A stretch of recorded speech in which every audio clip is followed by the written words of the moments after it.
Insertion sort and selection sort. What is sorting? Sorting is arranging element in a list in ascending or descending order. Important for searching, organizing data, and efficient algorithm. It is a simple sorting algorithm that sorts an array by shifting element one by one. So the following are some important characteristics of insertion sort. First, it has one of the simplest implementations. Second, it is efficient for smaller data sets but very inefficient for larger lists. Third, insertion sort is adaptive, meaning it reduces its number or steps when given a partially sorted list, making it more efficient.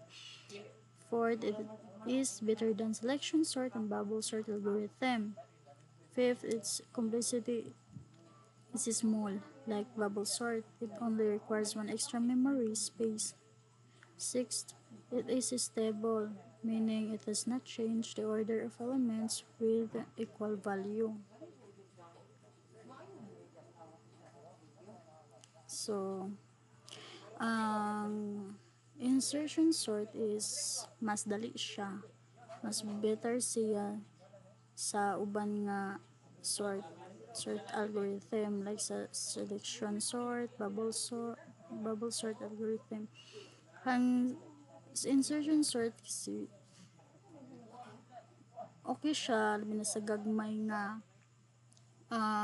numbers, and mas dali siya labi nagnanay nakabutang daan nga given na daan nga kanang kumbaga partially sorted na ba. So parehas ni C6 is sub-array, so baga sorted na ni siya, and the rest from 7 to 3 unsorted na siya. Ang kanin unsorted na siya.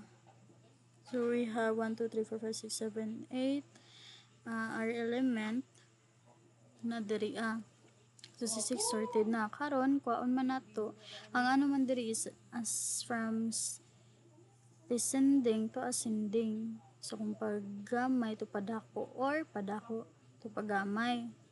So kani kang kuan nato diri kan gagmay na numbers is from descending to ascending.